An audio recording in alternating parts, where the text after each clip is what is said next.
কলেজের সাবেক ছাত্র নেতা, সাবেক ভিপি, মৃত্যুঞ্জয়ী ছাত্র নেতা, চন্দন ইউনিয়নের বারবার চেয়ারম্যান, কৃষক দলের সদস্য সচিব একেএম সিরাজুল আলম চৌধুরী আমাদের মাঝে উপস্থিত আছেন। সাবেক ছাত্র নেতা, সাবেক যুব নেতা,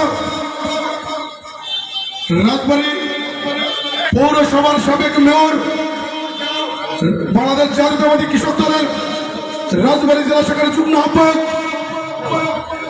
রাজ্জাক ভাই আমাদের মাঝে উপস্থিত আছেন। সাবেক ছাত্র নেতা, সাবেক যুব নেতা, কৃষক দলের যুগ্ম আহ্বায়ক দাউদ ইসলাম জ্যোতি আমাদের মাঝে উপস্থিত আছেন। রাজবাড়ী জেলার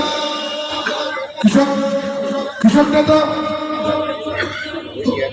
যুগ্ম আহ্বায়ক, সাবেক ছাত্র নেতা, সাবেক যুব নেতা হারুনুর রশিদ আমাদের মাঝে উপস্থিত আছেন। রাজবাড়ী জেলার কৃষক দলের জেলা নেতা মমিন আমাদের মাঝে উপস্থিত আছেন। আজকে যে পরিচালনা এখানে দায়িত্ব আছেন সাবেক তুবুকর ছাত্র নেতা হান্নান এবং সাবেক ছাত্র নেতা, সাবেক তুকর ছাত্র নেতা আনিসুর রহমান